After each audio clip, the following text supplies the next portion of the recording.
ভাবনা মুখের আরেক এপিসোডে আপনাদেরকে স্বাগত।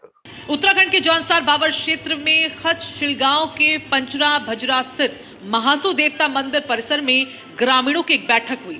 कोई राजनीतिक बैठक नहीं, कोई सत्ता की नहीं, कोई सरकारी आदेश की नहीं, बल्कि समाज ने खुद अपने लिए कानून बनाया और फैसला साफ था। अब जौनसार बाबर के लोग महंगे होटलों, पार्कों और फार्म हाउस में शादी नहीं करेंगे।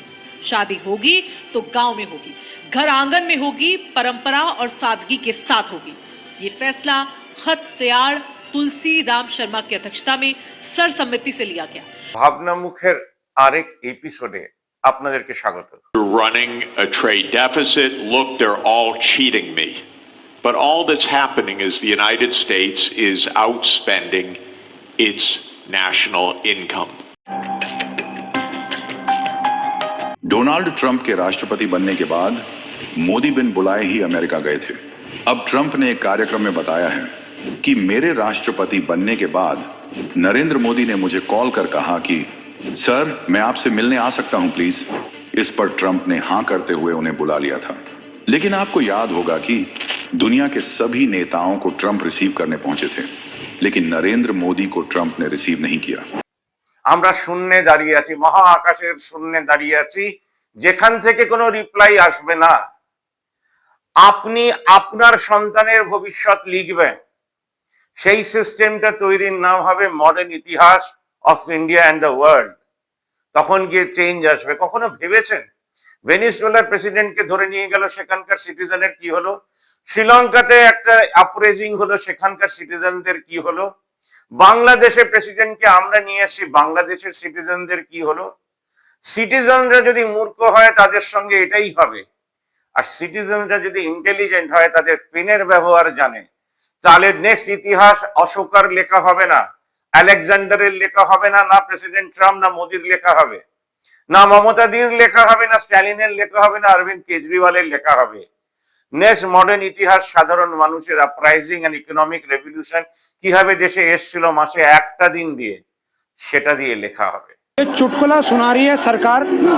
सरकार किसी भी समय अगर वो गंभीरता को समझती है तो राज्य सरकार को ये अधिकार है कि वो संस्तुति करके सीबीआई को भेज सकती है। एक प्रॉपर्टी डीलर के ऊपर दबाव बनाने के लिए सरकार 15 दिन के अंदर सीबीआई जांच करती है, क्योंकि उसमें करोड़ों का लेन देन होगा। आपने बोला जांच करा दो, दूसरे के ऊपर करा दो, आपने पैसे दे दिए, उसका काम हो गया करोड़ों रुपए का। यहाँ हमारी बेटी चली गई, मुख्यमंत्री पुष्कर सिंह धामी खुद कल्प्रिट हैं, उन्होंने रिजॉर्ट तोड़ा। मुख्यमंत्री धामी ने सुबह 9:23 पे ट्वीट किया, बुलडोजर की मैंने कार्रवाई कर दी है। গভর্নমেন্ট মানে কি যে আমাদের দেশে ধর্ষণ হোক? গভর্নমেন্ট মানে একটা দেশের প্রেসিডেন্ট আর একটা দেশের প্রেসিডেন্টকে ধরে নিয়ে যাবে, একটা দেশে ধর্ষণ হবে, একটা দেশে চুরি হবে, একটা দেশে রাহাজানি হবে, আর আমরা নাগরিকরা কি দাঁড়িয়ে দাঁড়িয়ে দেখবো? নাগরিক কি সরকার নয়? নাগরিকের মধ্যে থেকেই তো ভোট দিয়ে একজনকে পাঠানো হচ্ছে। সে তো মূর্খ হতে পারে, সে তো ননসেন্স হতে পারে, সে ইডিয়েট হতে পারে, সে রাস্কেলও হতে পারে। কোথায় লেখা আছে যে 543 জন 5 বছরে দেশের ভাগ্যকে পরিণত করে দেবে?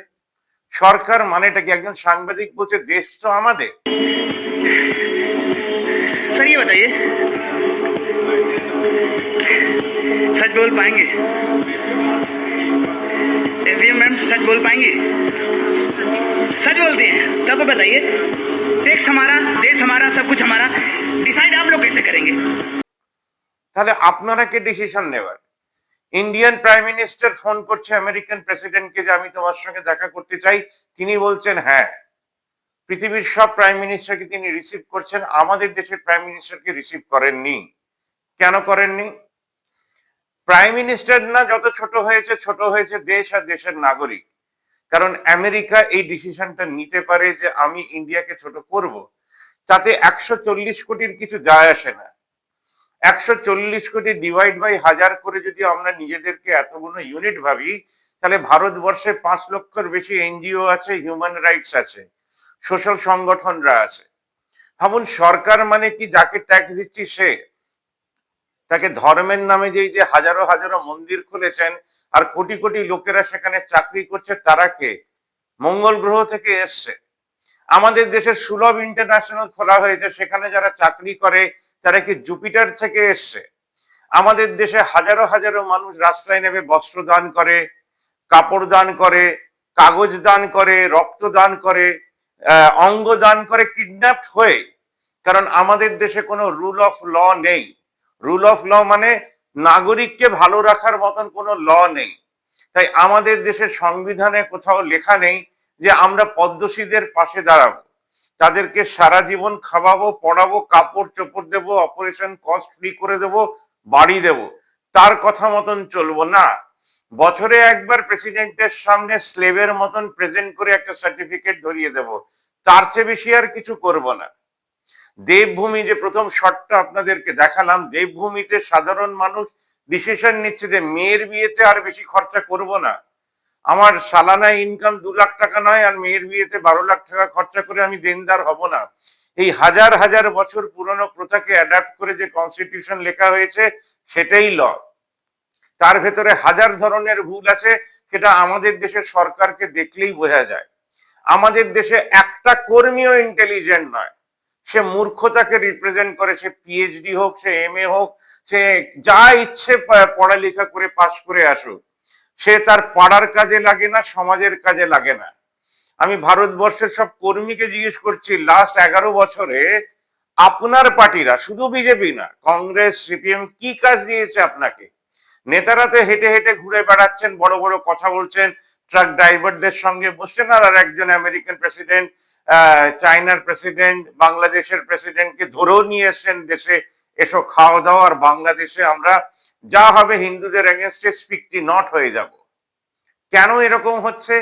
কারণ দেশের নাগরিক চুপ, আমেরিকার নাগরিক চুপ। ওই রাস্তায় হেঁটে হেঁটে ওই 1 কোটি ভিড়কে দেখিয়ে কোনো লাভ নেই, সেটা রুল অফ ল নয়। আপনাকে বোঝাতে হবে যে নেক্সট ধর্ষণ আমি অঙ্কিতা ভান্ডারীর আর হতে দেব না। এই সাহসিকতা কোনো সাংবাদিকেরও নেই, কোনো রিটায়ার্ড পুলিশ অফিসারের নেই। ওয়ার্কিং পুলিশ অফিসার, ওয়ার্কিং আর্মির কথা বাদ দিচ্ছি, যারা বাড়িতে বসে পেনশন পাচ্ছেন তারাও দেশের কোনো কাজে লাগবেন না।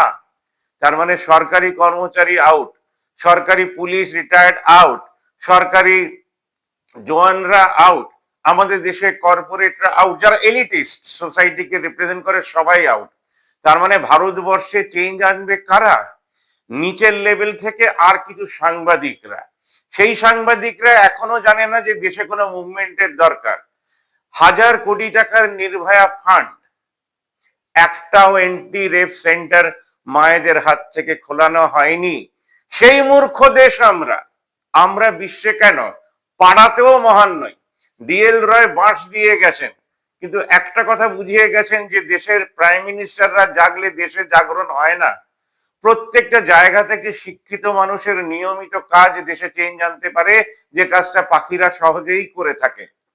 ভাবুন, আমার মেডিক্লেম নেই, গভর্নমেন্টের 5 লক্ষ টাকা সাফিসিয়েন্ট নয়, কিন্তু 1 কোটি লোক এমার্জেন্সি মেডিকেলের ফান্ডের জন্য প্রতি মাসে 50 টাকা দেয়। তাহলে আমাকে মৃত্যুর সময়ের কথা ভাবতে হবে না, আমি তাহলে দেশ নির্মাণের কথা ভাববো। আমার সারা বছরে 4 সেট জামা কাপড় লাগে, নাগরিকের মিল সেখান থেকেই 4 সেট জামা কাপড় আছে সবার জন্য। তাহলে কোন দোকানে কটা জামা পড়ে রয়েছে তাতে কিচ্ছু যায় আসবে না। রিজার্ভ ব্যাংকের টাকা আপনার কাজে লাগবে না, এসবিআই এর টাকা আপনার কাজে লাগবে না। আপনি তো নিজেরই কাজে লাগতে শেখেননি। একটা ইংলিশে প্রভাব আছে, god help those who help themselves. এটা নিশ্চয়ই কেউ বোকা লোক লিখে যায়নি। তাহলে নাগরিক মানে হচ্ছে পাড়ার 1000 জন আমাদের পাশে, নিজেদের পাশে কিভাবে দাঁড়াবে তার সিস্টেমটাকে গড়ে ওঠা, যেটা দেবভূমি থেকে কোথাও একটা শুরু হলো। রাজস্থানে একটা মেয়ে জন্মালে 111টা গাছ লাগানো হয়, কই ভারতবর্ষ জুড়ে তো সেটাকে রিপিট করা হলো না।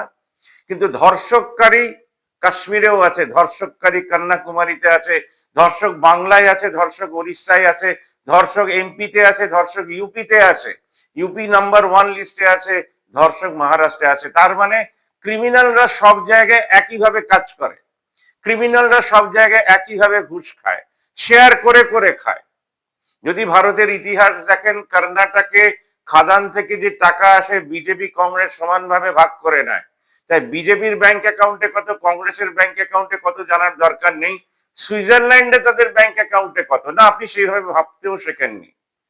আমরা খুব বিচলিত হয়ে যাই যে ইসনে ইয়ে কাহা উসনে वो কাহা, I am not interested, they are all মূর্খোস।